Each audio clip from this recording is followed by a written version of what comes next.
Very good. So this is our last talk. Thanks everybody for coming, as usual. I've had some really nice talks today. This last one is, just lost connection, bear with me. This last one is backwards compatibility, and I'll race through it as quick as I can here. What is backwards compatibility? Most of you already know. Consider this sort of like a refresher of sorts. Here's the Wikipedia definition. Basically, when something is backwards compatible, it can operate properly with input intended for an older system or version. Okay. Some examples then of backwards compatibility. After upgrading a software package or a game or something like that on your computer, the settings still work.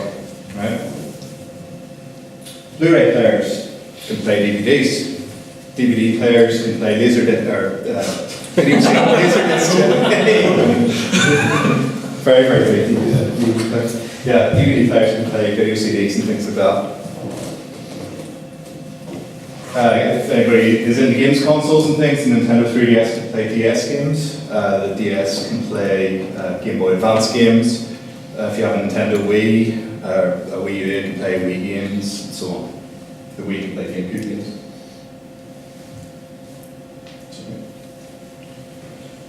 Finally then, your code will work perfectly after updating a library as well. This keeps disconnecting. Not really. Work perfectly, yeah right. I'm channeling my inner co-founder with this. So here's a complicated library that I recently downloaded onto my system, right? Yeah, Can you explain it? Can I explain it? I think it's kind of self-explanatory, really. This displays a greeting message to people. And here is the really advanced utility that I wrote to make use of that library. You're joking, but this took weeks to develop this. Now, this all works great, and there's no problems with it, and perfect. But we realised that, imagine one day the boss comes along and says, right, we need a new grader application to be able to say farewell to people as well. Right, okay, could you inspect that originally? Whatever, you go through the whole cycle. And think, right, what can I do then? I need to update this utility to say hello to people. You look at the greeter library, go to the author's website, and you see that, wow, what a coincidence. This greeter library that I'm using also now says farewell to people as a version 2. So you think that's great? Excellent. So I'll just go to the author's website and I'll click download zip and I'll extract it into my project folder here and everything will just work. But it doesn't. Everything just falls apart. And alarm bells are going off, clients are on the phone, they're ringing up and they're panicking about why their greeter utility isn't working anymore. It's because you didn't run any unit tests? The boss is shouting at you, you're stressed out, sweat's bucketing off you, and you're like, what happened, what's going on? So you decide, right, I'm going to have to delve into our greeter library here and try and figure out what has happened with this utility, with this library. So, have a look at it, and first of all we can see version 2 there. We can see our new farewell method, right? That's the thing we wanted to use in this new version.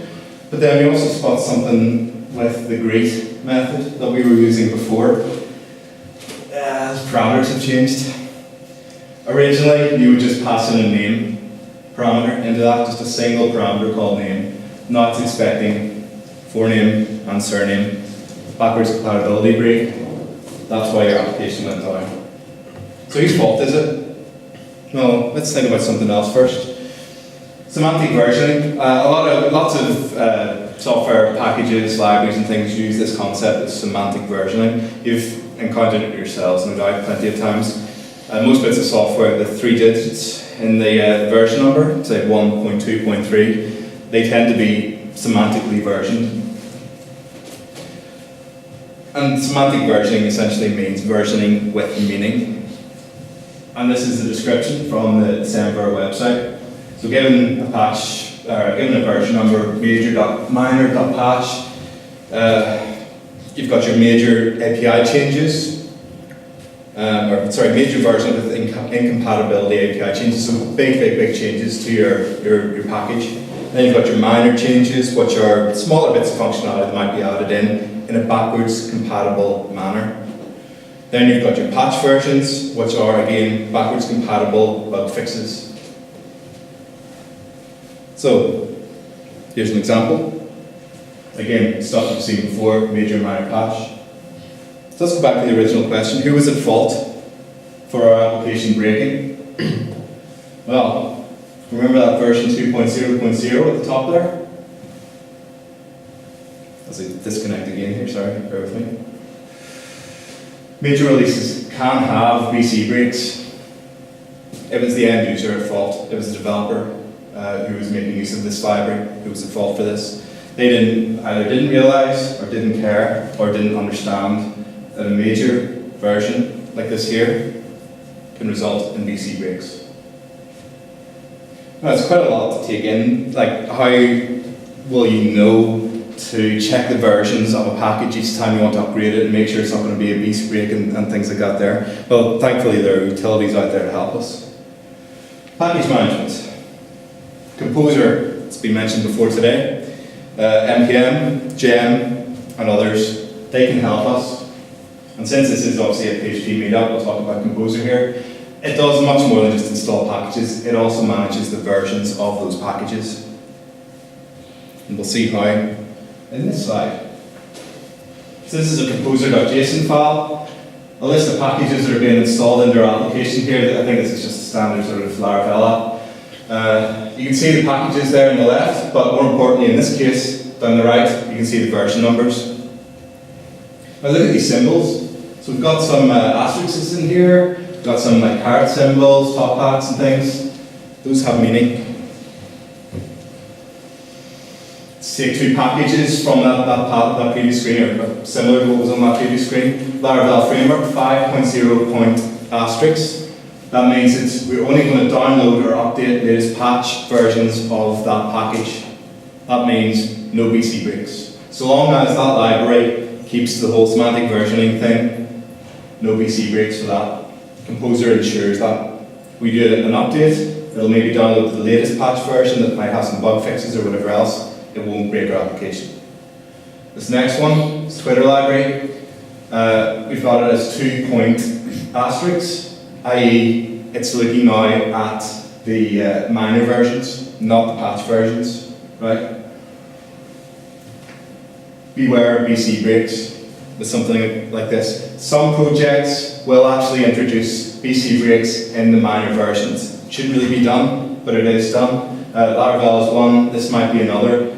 If you do this, if you're looking at minor versions instead of patch versions and updating minor versions instead of patch versions, you potentially will introduce backwards compatibility breaks into your application. You have to be super careful about it.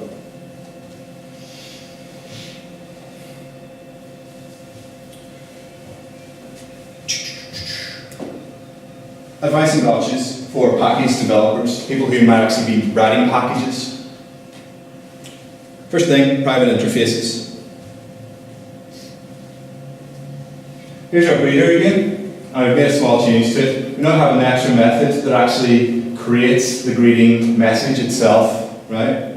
So the main sort of public greet method that we used before, it doesn't generate the message. This other private method does.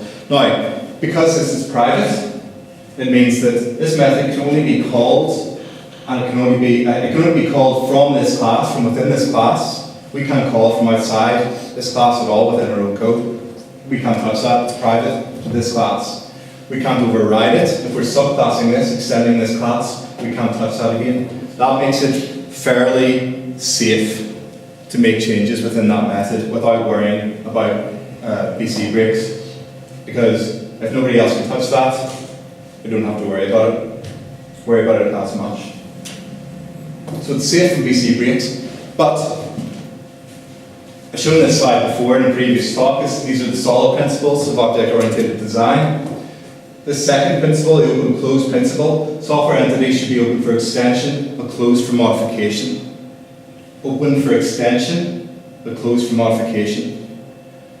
In that previous slide, the private function I have, that is closed off from extension. Okay? It can't be touched, it can't be overridden. if the developer comes along and wants to download that library and override that bit of functionality to generate that message, can't do it, can't touch that method. So it's trade-off.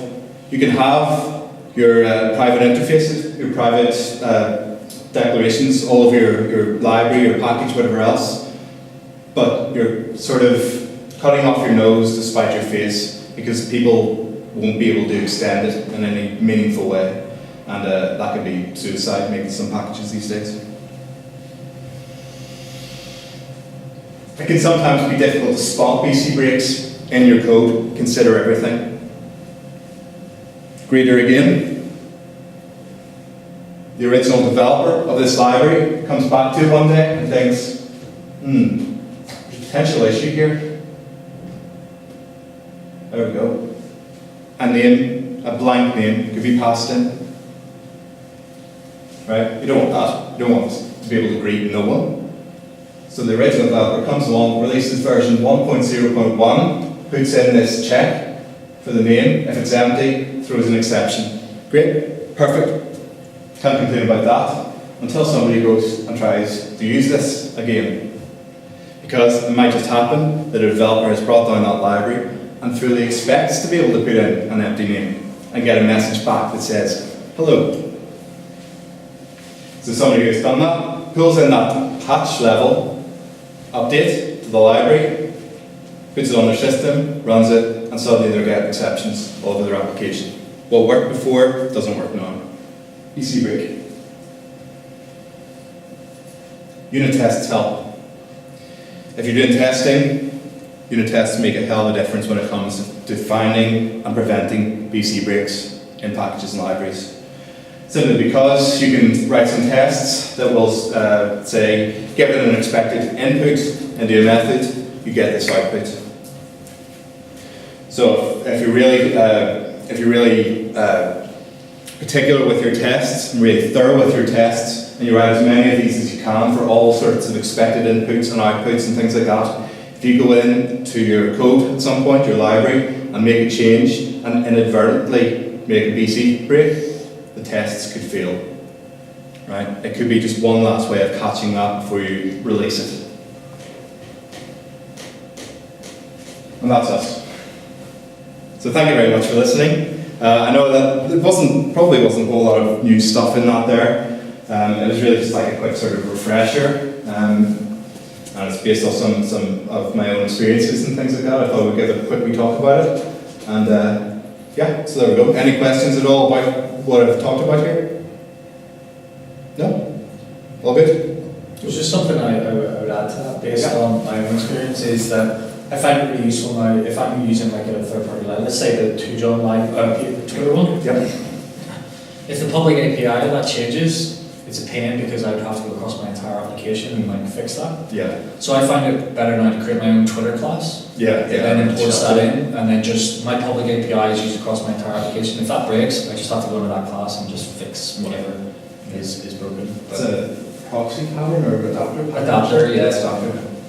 Yeah, that's really useful when you're dealing with like services like that. There is just to have your own single class that talks to your library and does whatever it needs to do. And then, like I was saying, if something does break with that library, you just need to make a change in one class to fix it. Or potentially swap out to a new library. Yeah. Say they don't update. Of course, yeah, exactly.